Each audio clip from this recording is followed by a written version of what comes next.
Now you do gotta wonder if maybe the reason we got a swimsuit style episode around this point in time is because they recently announced body pillows for Rika as well as Akane. Something to think about. Something to think about. But overall, I'm glad that this episode wasn't the traditional swimsuit episode. I would have preferred no swimsuit episode, but the fact that it was only like 6 minutes of the really obvious kind of pandering shots was a blessing in disguise, because I really thought we were in for a filler episode. But luckily, once again, we got a Gridman episode styled in the weekly Kaiju of the week formula, where we fight a big monster and then all is good for another week. And what I like with this series is how they're managing to keep it refreshing with the formula, despite it being Gridman has to find a way to transform, has to fight the new beast, and then obviously Akane is going to plot up a new plan, a new monster, and then we're obviously going to progress to the end goal. That's the formula in a nutshell, but once again, they find ways to just really make it interesting. Like, first things first, the monster is probably my favorite design so far. Just naturally making one that is this ginormous is the next step, because all my kaiju were failing before, so let's try to make a giant one. This giant earth beast that is just like rising from the earth, and it can fire these volcanic shots towards the ground and just destroy the forest around him. It really is a terrifying force, but I just love the detail to it. I love the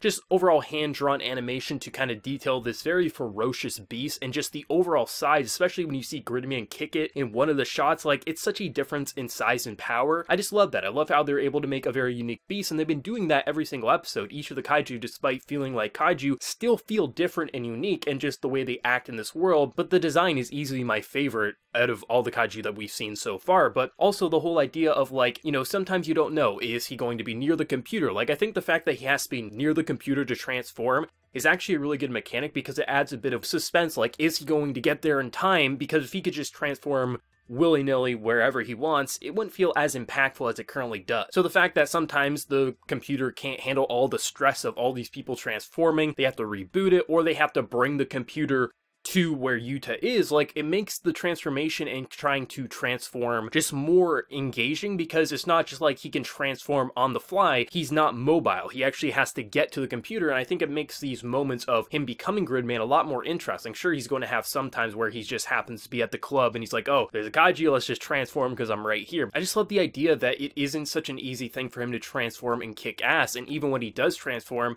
he might have his ass kicked, which is really nice. And I just think the idea of these different add-ons, I mean, Akane calls them toys, like, oh, he has another toy that he's attached to. Like, I love that, because that's exactly what it is, and it feels like this toy assembly line of just all these different types of Gridman that you can play with. But I like the idea of how they function, of how he can transform, how he will fight in battle, how he'll overcome it. Of course, you feel like he's always going to overcome it, at least until we get to the end where it's going to be a bit more dangerous, but it's still fun. Like, this is just trying to be a fun show with a solid enough cast dynamic, and that's what I wanted this show, and it's continuing to deliver it. But even though it is just like giant hero versus giant monster, I do like the overall visual symbolism that is present sometimes. Like when Yuta is passed out on the train when they are arriving, he has these like weird visions that we don't know if that was from before he lost his memory, if it's premonitions of future events, or what's going on. It just leaves the viewer wanting to know more about what they just saw, but of course keeping the focus on the main point of this episode. Or just how, like, the conversation between Akane as well as Yuta I thought was actually really nice, because she's just pressing him for information, but as far as Yuta can tell, it's just one of his classmates talking with him, and I love the idea of how she gets him to slip, like, so you're gonna transform? He's like, absolutely. And then he starts to question, like, wait, what do you mean transform? I love that. I love how she's this type of character who will press people for information. She'll put on the fake face so she can blend in with the normal folk, but really she's just trying to get the knowledge so she can just destroy this world, and I love it so much. My favorite point, though, in the entire episode is when Akane gets the scarf from the humanoid kaiju, and then after he fails, after they are defeated, she just tosses it away, and it's like a perfect representation of her personality and how she manipulates and uses other.